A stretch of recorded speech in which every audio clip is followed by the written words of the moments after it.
Yeah? Like an arrow. Welcome. I've been expecting you for some time now.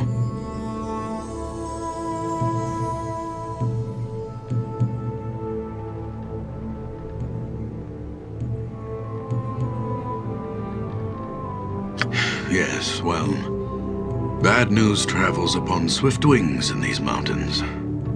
I know about your expedition from Easthaven. I know why you are here, for it was I who sent for you.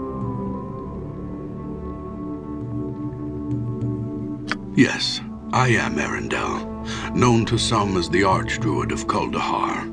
Though I invite you to dispense with the formalities and just call me Arundel, plain and simple. Titles tend only to serve one's own vanity and aren't really of much use in this small mountain community. Yes, it was I who sent Hallister to Easthaven for help. His death weighs heavily upon my conscience. For not only was he a student of mine, but he was also a friend and trusted companion. He will be missed, as will Hrothgar and the other members of your expedition. Let us say I knew of him. Word of his deeds has reached even our small, isolated town. I also know that his death, tragic as it is, was no accident. Someone or something did not want your party to reach Kuldahar alive. There are malevolent forces at work in these mountains.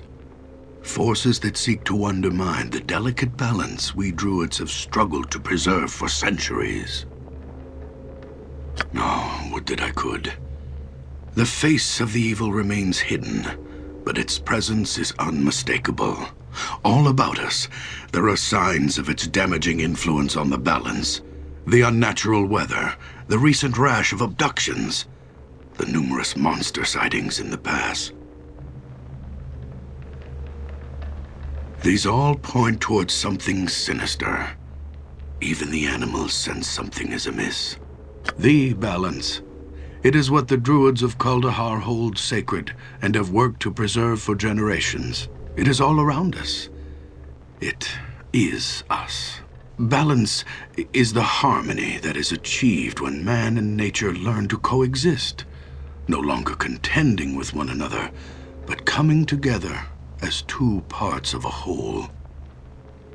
Balance is the belief that this town is built upon, the very reason for its existence. Druids of Sylvanas, the Oak Father, have tended this shrine since the beginning. For hundreds of years, we have striven to achieve the ideal balance between man and nature. When settlers finally came to this pass, it was the Archdruid Tolban, my predecessor, who laid the foundation for the relationship that led to the birth of this community. The Great Oak, the massive tree that stands above us, around us, it is a holy shrine to Sylvanas, for it was he who planted its seed when Faerun was first born. It is a testament to the raw power of nature, a monument to its ability to thrive in the face of adversity. Thanks to Tolban, the Great Oak we Druids called the Kuldahar, and the town that has come to be known by the same name, have together become a monument of even greater significance, a monument to the balance. Tolban was the catalyst for the transformation of the shrine from a sacred grove to a thriving community in which man and nature exist as one. At first, settlers were kept away from this site. The Druids of old saw outsiders as an affront to the sanctity of the tree and its sphere of benign influence. They erected thorny brambles to keep intruders out, and used their powers to frighten away the men and women that came to build homes in a place they felt was obviously so close to the gods. It wasn't until the succession of Archdruid Tolban that things changed.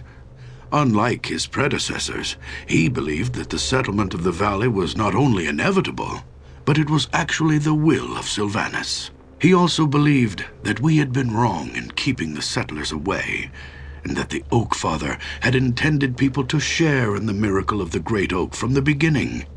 When Tolban finally became Archdruid, he formed a plan to fulfill the destiny of this sacred site by bringing about a union between the Great Oak Shrine and the settlers.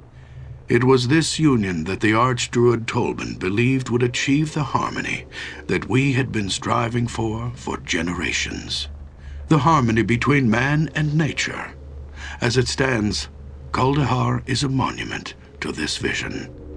The tree and town exist in a natural symbiosis, where it is next to impossible to tell where one leaves off and the other begins.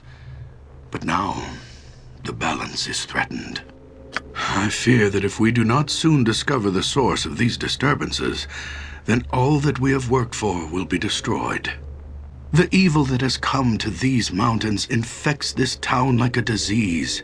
As its people suffer, so does the tree suffer from the sickness that attacks the balance, corrupting it with its very presence. Already, the circle of warmth that radiates from the great oak has begun to recede. We were forced to abandon the outlying farmsteads as a result of the shrine's fading power. If we do not take action soon, I am afraid that the life-giving warmth will cease altogether. Both the great oak and the town, nestled within its roots, will die. This must not happen. We need your help. I suggest you begin by investigating the Vale of Shadows. It is a place not far from here. Darkness has always clung to the floor of the small canyon, as if the light of the sun itself were wary of the place. There are a number of ancient crypts hidden within the shadows of the Vale's narrow cliff walls. There have been rumors of the dead awakening and emerging from their dusty tombs to walk once more amongst men. If these rumors are true, then I suspect that whatever is responsible for disturbing their slumber may be behind the other disturbances as well.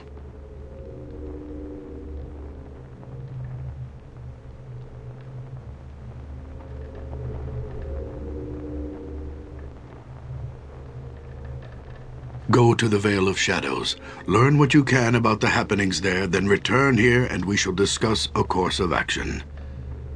Good luck, and farewell.